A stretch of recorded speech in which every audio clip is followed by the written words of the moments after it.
Today is Wednesday, July 16th, 2025. I am the interviewer Amy Moritz with Cindy Bullis at the Julia Reinstein Library.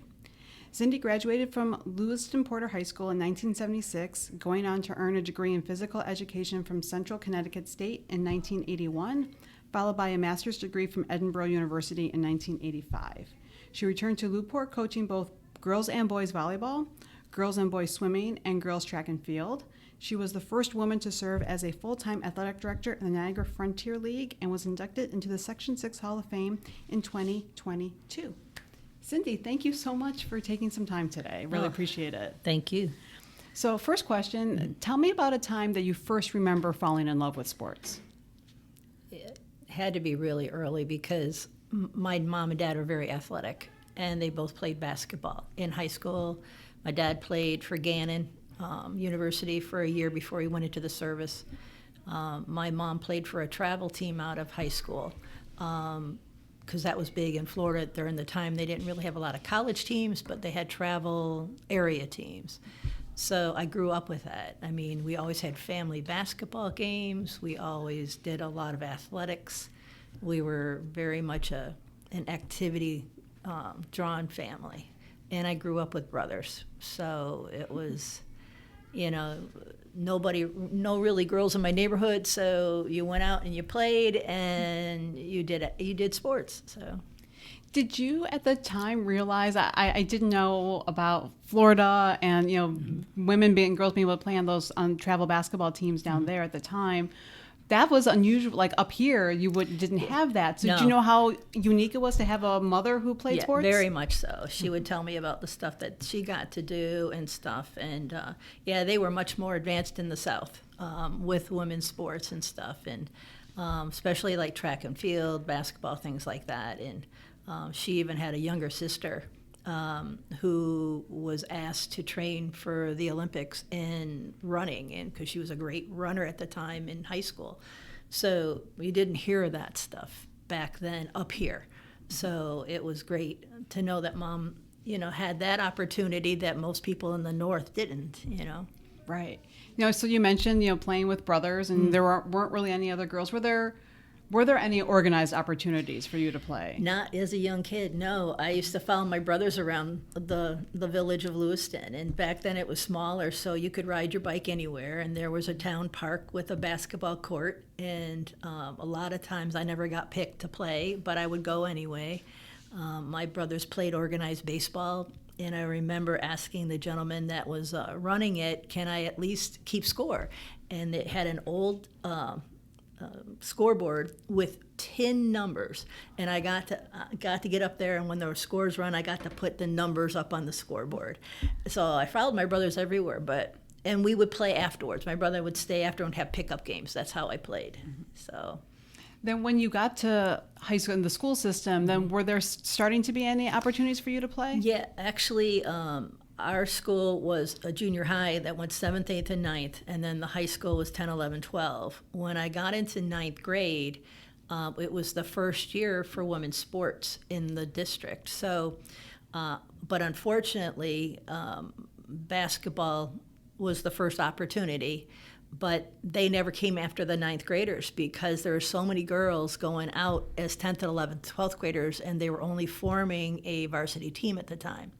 So there were intramurals after school, but in 9th grade, I went out for the boys' JV tennis team, and I swam on the boys' JV swim team because those were kind of open-ended, and you were allowed to do that at the time. But I didn't really start playing organized sports until 10th grade.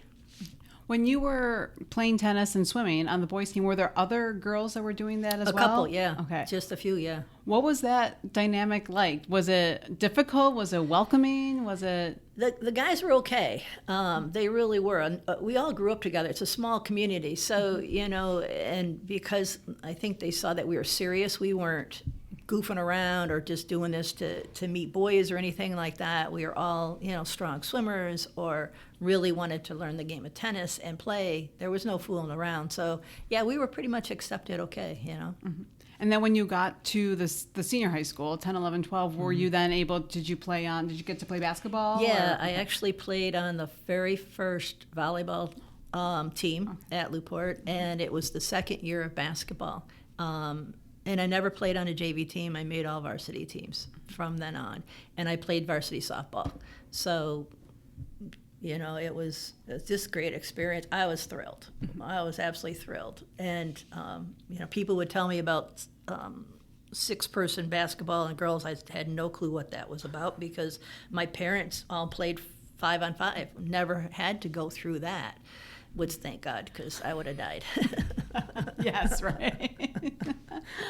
So, when you're getting to play on those first teams, those first few years, Yeah. or the very first teams, a good experience for you. But did you, when you were playing, what was the culture like, or your attitude like? Was it, we're really happy that we have this? Did you compare things to what the boys had? Did you? No. Okay. Never compared it to the boys because I was just so happy and honored to make a team and be a part of something, and I loved it so much. I ate it up. I couldn't wait for practice to come. I couldn't wait, to play in a game and everything. And then even in the summer, couldn't wait to go to camps. And I was a gym rat, so it was like when I never had study halls because I used to bug my coach. I have a study hall today. Can I come and shoot in the gym, or can I come down and hit volleyballs, or can I work out in the weight room? So it turned into a passion. It wasn't something that I even thought about the boys part of it. I just was so happy with where I was. This is going to be a difficult question, but what was it that pulled you to be that gym rat? What was it about? Because it's different sports too. It wasn't just one sport for you. It was because something that it gave me confidence because I was halfway decent at it. And I struggled in school. I loved social studies, I loved science, but math and English, I struggled. I was not a good reader. Math was just torture to me. And I found something that I could put my whole heart and passion into, something that when I practiced, I got better at it, and it was oh, this is great, and there's opportunities to go to college and things like that. And I wasn't even thinking about scholarships. I just wanted to play, so it was all my own psyche of feeling better about myself, that passion that you have. It sounds from the way you're talking that going to study physical education seems like a no-brainer. Was it a no-brainer for you? Yeah, in the junior high, that's the first I decided. I remember in 8th grade going home to my parents and say, I want to be a physical education teacher. I knew right then and there. I didn't know about coaching then. I just knew about physical education and how that I just couldn't wait to get there and be. I wish I had class every day, keep me out of everything else and let me go there. So yeah, I knew early on what I wanted to do and what I wanted to be. And so Central Connecticut State is where you went. Yes. Tell me about that experience there, and were you able to play any sports there? I actually, my freshman year, I played volleyball and basketball. Unfortunately, after that, during basketball season, they thought I had terrible shin splints in my right leg. Ended up I had a bone tumor. So I had a surgery that left me in cast for 2 years after that for my leg.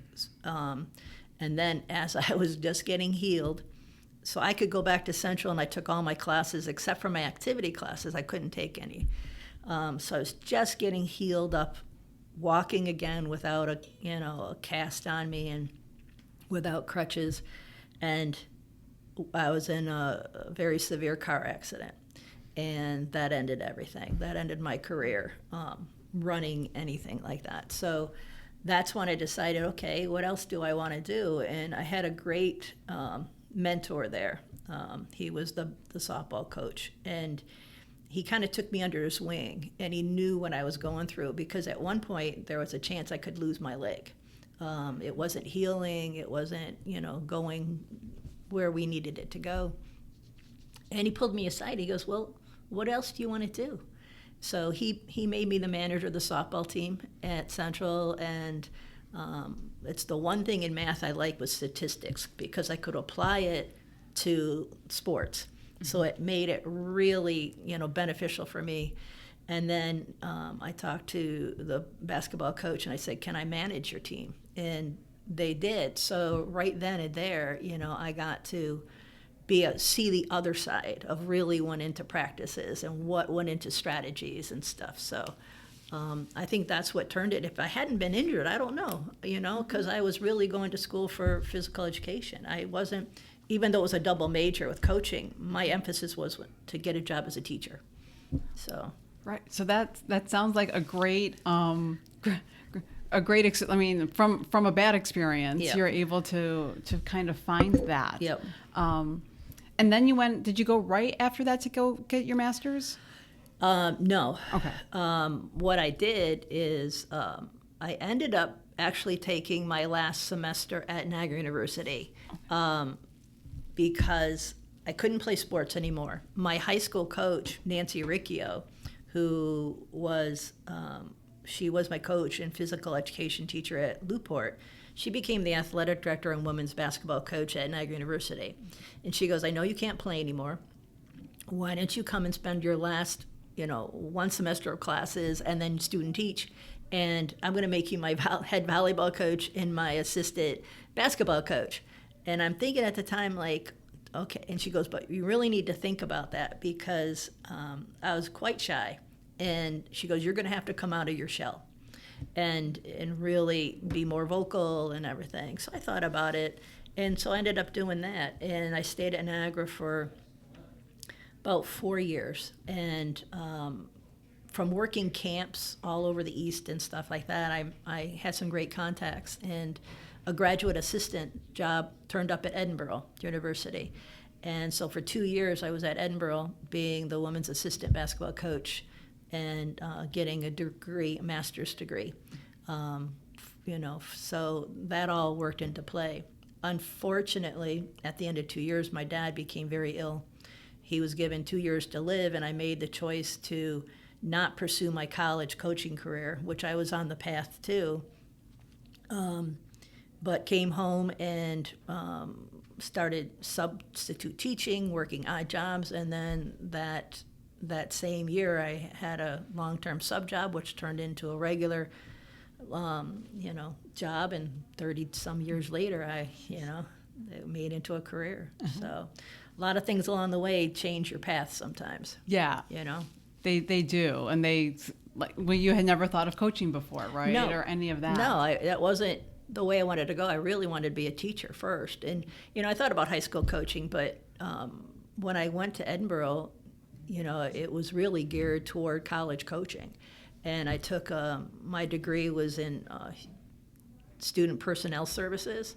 So I was able to work in any student-run, I worked in the admissions office, I worked in financial aid, I worked in housing, I got all those experience in counseling and stuff because I wanted to make myself very marketable if I wanted to go the college route, because there weren't a lot of Division I coaches or even women coaches at the time that weren't doing something else within coaching. They were, during basketball season, they would be basketball coaches. In the off season, they had them working in their admissions office or doing something else. I said, if I'm going to do that, I got to make myself more marketable than the average person.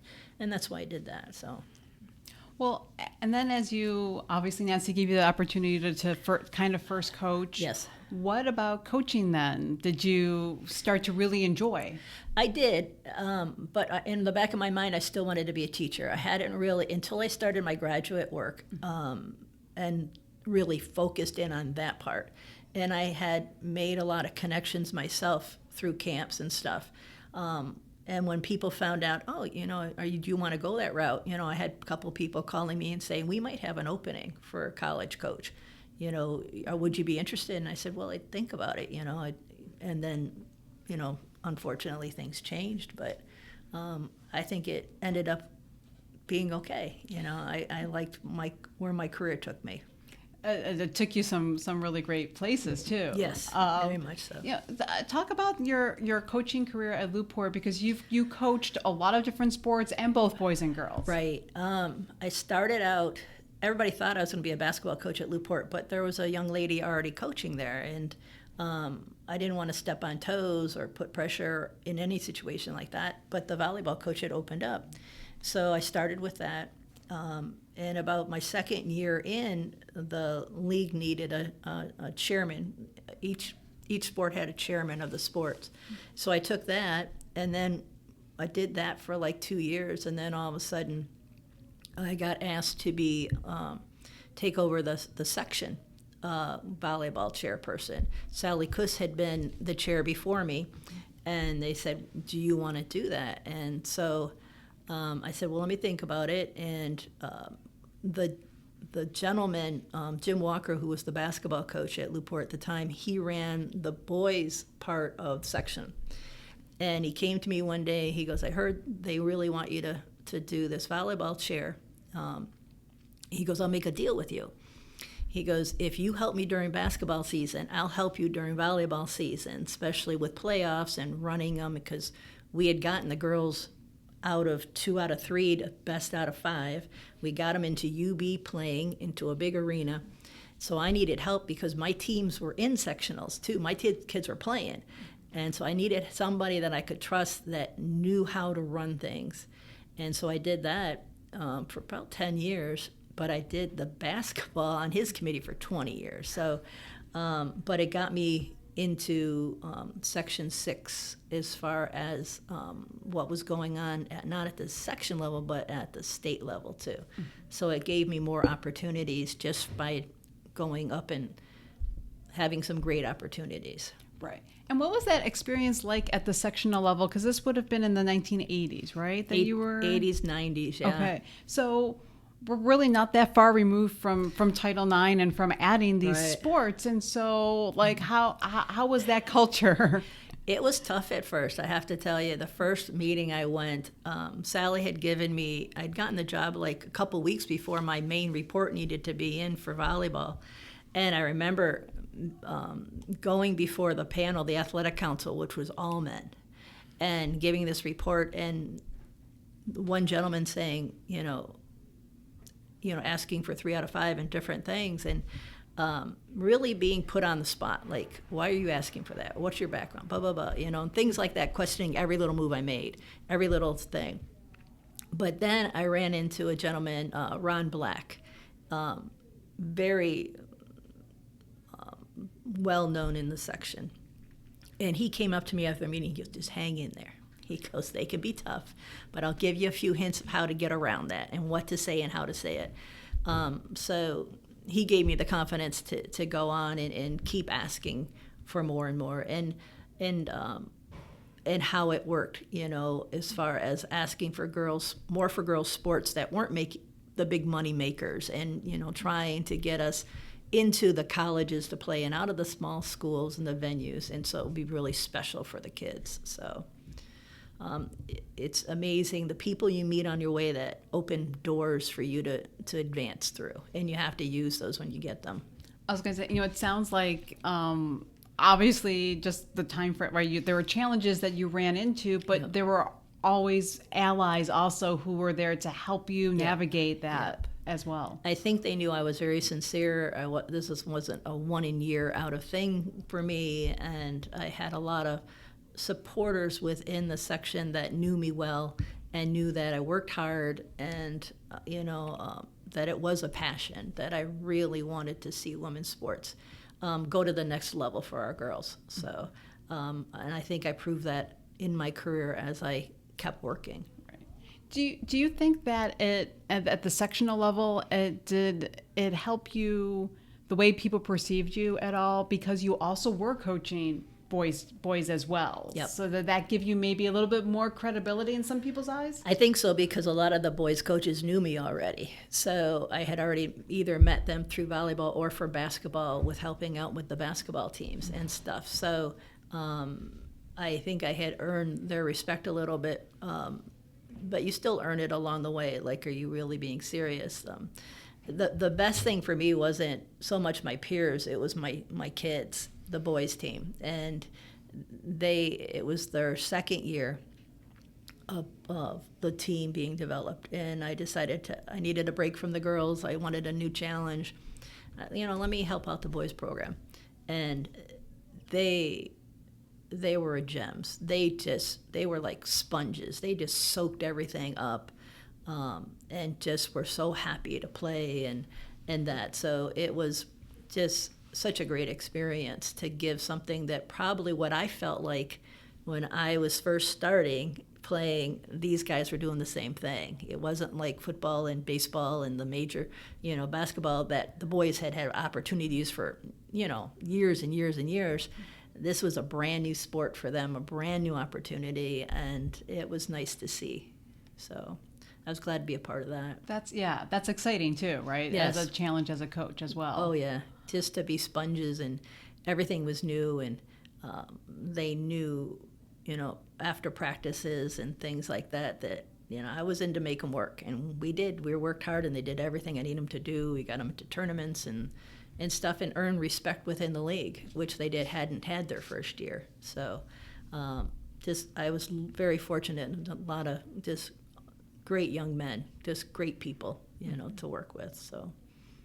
And then you moved into more administration, right? The athletic director? Yeah. Unfortunately, I've had 4 major surgeries on my shoulder and one on my back. And so coaching volleyball became pretty difficult. I'm pretty hands-on, so I didn't want somebody else running the drills and things like that. And again, Jim Walker became the athletic director at Lew-Port, and he said, you need a change. Why don't you let's get you into administration. You got to go back to school, whatever. And I hemmed and hawed for quite a while. I didn't want to go back to school, tell you the truth. So I did. I got that. And what was nice is at the time, the section was looking for somebody to be the girls rep to the athletic council, which is in turn the girls rep that goes to the state, on the state executive committee. And I had been at that time involved in the section for like 10 years and doing, all the other little things. So they knew who I was and everything. So it all kind of came into play that I had gotten that position at the section level, and then got my degree, and then, got my first opportunity to be an athletic director. And where was that? At North Tonawanda City School District. Okay. And were you there were you athletic director just there, or were you at other places too? Just there. Just there? Yeah. What was, and the first female in the Niagara Frontier League, right? Yeah, I was the first female president of the Niagara Frontier League, and that kind of rotated within the group. Okay. But I was also the first female athletic director, full-time athletic director in the league period of all the history of that. And it was when I got to go to the state meetings, I found out with all the directors in the state, there was only like 27 of us or something like that within the whole state. There were full-time female athletic directors at the time. So it was, it definitely going into a man's world, right? So it had its challenges. And I want to ask you a little bit about the challenges, but when you took it, you knew quickly, like first female. What did that mean to you? It was like such a great honor. Mm-hmm. I was just like, I didn't even think about it. I didn't realize I was the first. I don't think about things like that, but it just. I worked with Pat Burke at Lew-Port. He was a great mentor, and some other people within the Niagara Frontier League, but they just treated me like one of them. No differently, and everything, and helped me along the way of, the history of the league and the history of NT and things like that, and just real supportive, and wanted me to succeed. So it looked good on the league, and it looked good on, the whole Frontier. So just lots of challenges, I can tell you that. And I mean, as you are comfortable, but what were some of the challenges that you faced as an athletic director? Well, I had interviewed for a couple of positions before I got the NT job, and which was great experience. And I went into interviews not with my hopes up really high. I said, I just want the experience of interviewing, because it's totally different types of interview. I found out later, one of the people on one of the interview teams that I went through, and I won't tell you what school or anything, but I found out later that through the process, they asked if I had enough testosterone to do the job. And when I found that out, when I got the job at NT later on, I said, I might not be the smartest person out there, but I'm going to work extremely hard. I'm not going to be a disappearing athletic director. I pretty much got there at 8 o'clock in the morning, and I was the last to leave every night. I went to every event I could possibly. If we had 5 or 6 events, I went to every single one of them during my time. I was there on Saturdays. I was at hockey games on Sundays. I just wanted to show people I was serious about this, that I cared, and my goal was I wanted to show the kids and the student athletes that I cared about. I don't care what sport you're playing, I care about you. I don't care, and we're going to make everything as even as I can, with, uniforms and practice facilities, and we're going to be fair across the board. And, it took me a while, but I could see the kids turning and saying, oh, yeah, she's at our games all the time. I know who she is. And so, I think that's a lot of it, How challenging was it? And I'm wondering, too, it's not just making those things like equal and for just girls versus boys, but as you mentioned, some of the newer boys sports, right, that were maybe lesser profile too. Yeah, I mean, we just had, before I got there, they just had added boys and girls lacrosse. And my second year there was a terrible time in New York State for budget cuts and stuff. And they were looking to cut, a lot of the program. And so I took on more responsibility and even more to help that. But what I did is I just made sure that I didn't cut any programs. And if I had to cut a program, I was going to cut a modified program, not a varsity program. And trying to explain to the Board of Education and to people that, some of these kids playing lacrosse, that's the only sport they play. They don't play the other sports. So you can't be taking something away that it's growing in the area. You get the bandits coming through. It's going to, be a great opportunity. So I just worked really hard to maneuver things around and try to work with programs to say, okay, you might get a little bit less this year, but next year you'll get more, and try to make it fair so that every team could get what they needed. So I just wanted those kids to feel like, okay, just because you're the last sport in doesn't mean you're on the chopping block to go out. Right.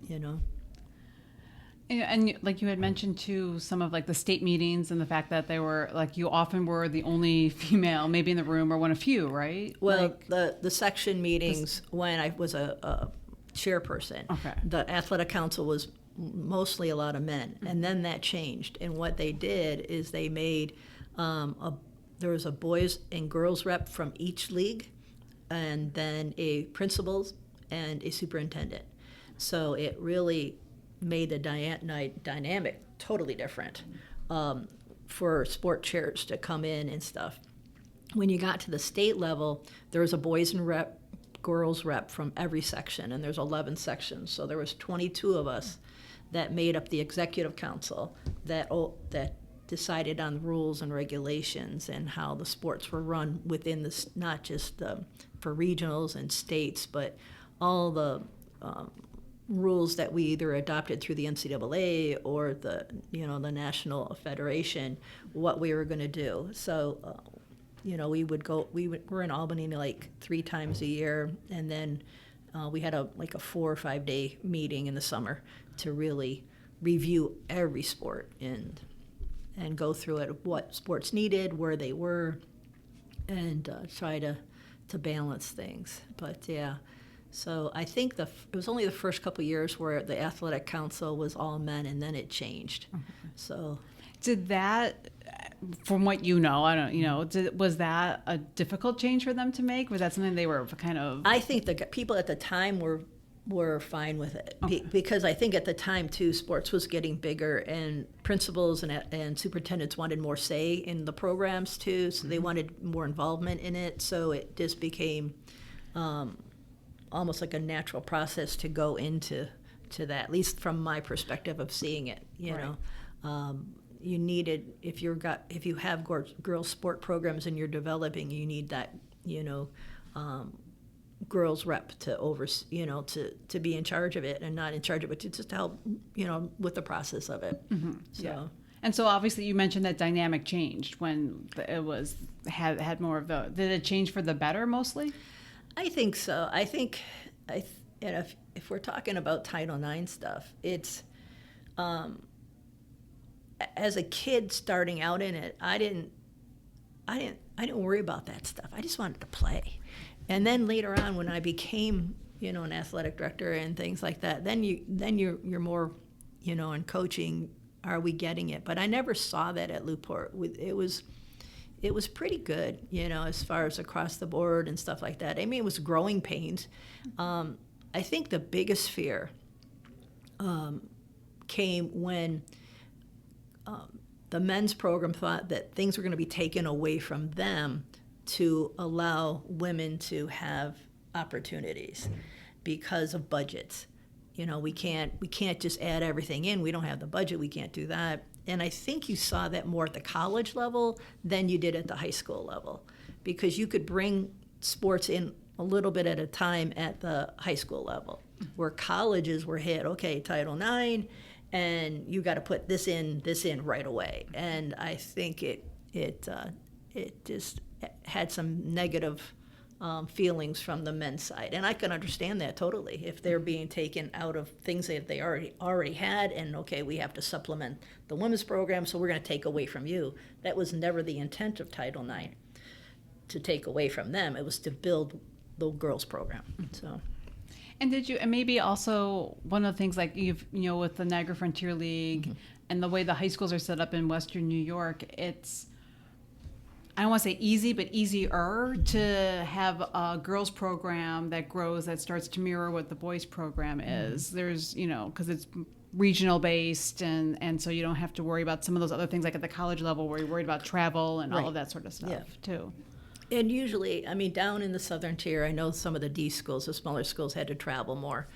And I know dealing at the state level, there's a lot of teams up in the northern part of New York State had to travel more just to get to high schools. So there was, that expense of busing and things like that. But I don't think the girls were looking to, have these big giant programs right away. I think everybody's just happy to get their foot in the door and get programs going and prove that we belonged, So, and fortunately at Lew-Port, the Nancy Riccio, who was the girls basketball coach at the time, and Jim Walker, who was the boys basketball coach, got along really well. And they would talk all the time about, things that were going on, and they really ended up being good friends and supported each other and had respect for each other. So I think I was personally in an environment at Lew-Port that was very positive. And I remember, hanging out in the guy's office once in a while and being teased, like, are you going to the weight room with the football players today? I go, yeah, I am. There I go. But they were very supportive of me. They knew how hard I worked. They know I wanted to play in college, and they did everything they could do to help me get there too. Whether it was, getting me a new jump rope routine that they had done with their athletes, or in the weight room. Their football was big at Lew-Port back then, and a couple of Division I guys, one went to Notre Dame, one went to Ohio State, and, they were my friends, and they treated me like, how'd you do in your game last night? How'd you do? So I never grew up in that animosity at all. I think I was very fortunate to have that. We already mentioned like Title IX. So a general question though, after your whole career here, what does Title IX mean to you? I think it just means opportunities. It really does. And I think that because I started at the very beginning, I'm seeing the opportunities that are there for girls and for guys now, across the board. And I'm just hoping that this generation appreciates where it came from and the work that got put in to get there. That, the passion that was there in the beginning, hopefully that same passion's there now. That it's just not take it for granted. Right. So. And that's, what, that sounds like the answer to my next question. Like, what would you want, current, future generations to know about those, whether you call it pioneer or not, but those early, the women that came before them? I think the women that came before them did it for the love of the sport and for the passion, and we were just so excited to be involved in that. I think, I see it going on now that my parents never had to tell me to go practice. My parents never had to tell me when I got home to go out and jump rope or go for a run or anything. I just did it. I wanted to get better.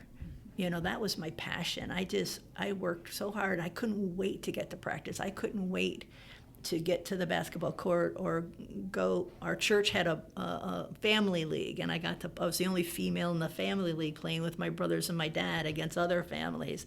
Couldn't wait to do that. I see kids so organized now that I think a lot of times kids are doing it to please mom and dad or please somebody else besides themselves, because I don't see them after playing a game coming home and practicing, or they don't pick up a ball or a bat or until the next time their parents say, okay, let's go, we got practice to go to. I never thought about that. My parents took us to everything. Either we rode our bikes or my parents had us at practice and that. But they weren't the main, they never pushed. And they just said, hey, if you want to do this, all we ask is that you do it 110%. You play the whole season, and at the end of the season, you don't want to do that anymore, that's fine. But they never had to tell me that, because I couldn't wait to get out and practice what I'd learned. And what summer camps could we afford? I remember in summer camps, my parents couldn't afford them. So my coach would say, can she work during camp? So breakfast, lunch, and dinner, when everybody had time off, I was in the cafeterias getting the table set and doing that so that I could afford to go. So it's just a different world now. Yeah. And I don't see sometimes the passion from kids. Yeah, I think that sometimes it's easy to see where it becomes their job or their expectation. They need to do this in order to get a college scholarship, maybe even, or the pressure of the opportunity that it has opened for college scholarships, but now the pressure and the expectation to get one, maybe. And the advice I would give to kids is, who are you doing it for? Obviously, you want to make your mom and dad proud. But are you doing it for yourself, or are you doing it for them, or grandma or grandpa? Because they're going to love you no matter what you do. But in athletics, if you want to get better at something, or anything you do, you got to have that passion and you want to be there. On the days when you're tired, you just got to get up and you got to go. Not, mom and dad forcing you to go, or. But I remember, excuse me, at NT the one time, modified 7th and 8th grade parents came in complaining that the child wasn't getting enough playing time. That was the typical argument from parents. Mm-hmm. The kid, pretty much told me that they needed more playing time because they were, the kid needed to get an athletic scholarship. And this was 7th grader. And so I took out the NCAA charts, and they've got a great thing that they put out every year that shows the level of money and scholarships at each level available to kids from every high school that's involved to academic money. And I would set parents down and say, before we go on, you need to see this.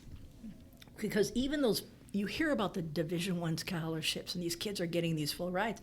Most of the time it's a full ride, but it's not all athletic. It's put half and half with financial aid, or it's put with academic money. So if your kid's not a good student, then they're not going to get that, And I said, you can get more academic money than you can athletic money. And So if you want your child to go to college, then let's make them a student athlete and see where it goes. But don't put pressure and tell your kid as a 7th grader they need to get better so they can get an athletic scholarship. If it happens, it happens. But that's a lot of pressure to put on a young kid from a parent. So a lot of conversations with parents pushing too much and expectations that weren't fair. The kid can't have fun and enjoy the sport when those expectations are put on them so young. Particularly, modified 7th grade. I mean, you're still learning the sport. Well, think of a 7th grade boy. He's still growing and developing. They're in that awkward stage, everything else, and you're putting that pressure on him, and you don't even know. I mean, this kid probably was going to be 5'10" at the most, and we're looking at Division I point guards who are 6'2", 6 feet, and so it's got to be relative, I'm saying not that they can't go to college and play basketball, but let's put our priorities and let's get them through school first, get them, well educated and whatever, and then if they end up in a school playing, that's great, but not the first priority. Right, and so much is out of, like you said, like height. Like you can't teach, like if that's where you could work as hard as you can, but if you are not 6'2", and that's what point guards are now, then it's... As I tell parents, I said the only difference between Division I, Division II, and Division III is height. You could be as great of an athlete as that Division I point guard, but you're going to be a point guard at the Division III level because you're only 5'10". But you're just as good as they are. But there's certain factors that go in it that you can't control. Yeah. But you'll have a great experience. You'll play college athletics. Yes. So I had a young lady in volleyball that she went Division I for her first year, hated it, sat the bench, didn't play, transferred to a Division III school after 3 years, played, was an all-star, the whole bit. 10 years later, she's in their Hall of Fame. And I tried to convince her back then, let's look at 2 or 3. Because you can tell people, oh, I had a Division I scholarship. But what does that mean? Do you want to play or do you want to sit the bench? What experience do you want? And being honest with parents saying, there's nothing different. They're playing college athletics. There's no pro leagues after that. What do you want for an education? Where do you want to go? 10 years from now, where do you want to be? And to have that college athlete experience, is rich at any level you go to. It's and that's the other thing. Trying to tell kids, okay, at the Division I level for 4 years, that's your life. You're not doing anything else. You're not having a social life. You're not coming home. That sport is 12 months of the year. In season, out of season, that's it.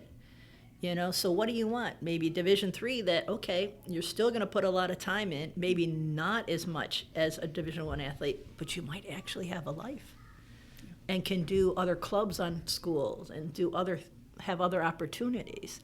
So the dream of Division I is so overblown of how, what it's about, and not being honest with kids, like, this is a job. You're going to have a job for 4 years. That's all you're going to do.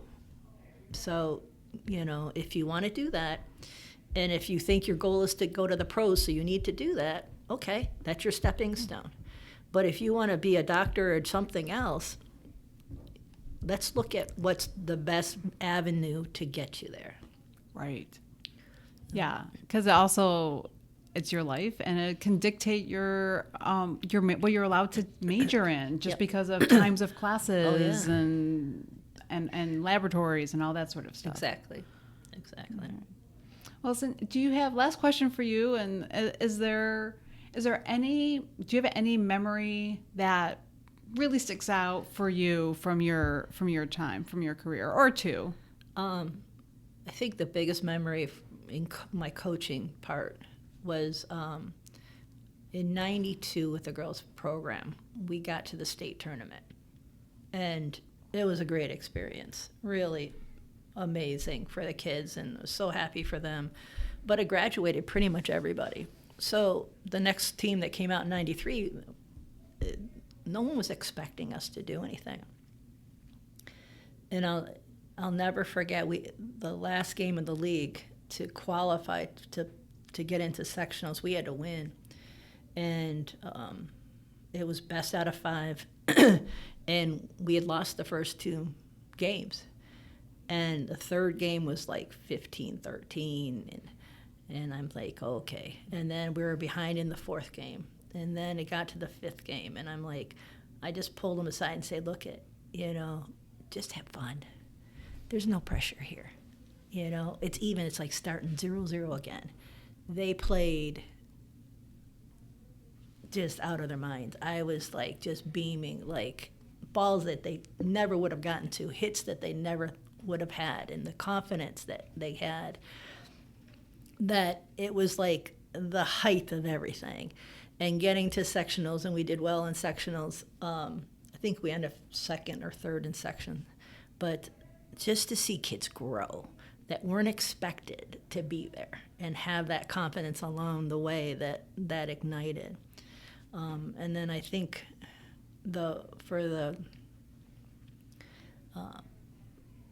and the administrative part was when I was inducted into the Section 6 Hall of Fame. I just, to this day, just shake my head. It's just such an honor, and some of the people that are in there and I compare myself to, and just your peers recognizing you is just, I'll never forget that night, just the accolades that, okay, somebody saw that I cared, somebody saw how hard I worked, and the work paid off. And not that you do things for the awards, because I never did that, but it was nice to be recognized that you did do something that was worthwhile. Yeah.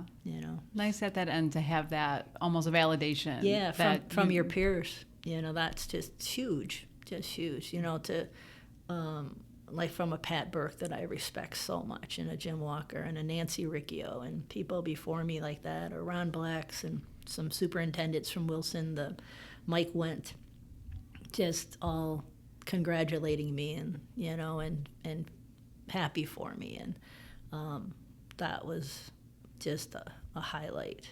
Great way to end my career. Mm-hmm. But I'm still working at the section. I'm volunteering on a couple committees, but I don't think I can ever give everything up. You just want to be a part of something, and give back. Right. And just give back. So. Well, it's been part of your DNA since you were born. Yeah. Really. I think so. My parents did a great job with my brothers and I on work ethic and giving back, and service being a part of it, serving others and giving more of ourselves. And I think my brothers are the same way. So it's been a great career. So. Cindy, thank you so much. Oh, you're welcome. Thank you. Mm-hmm.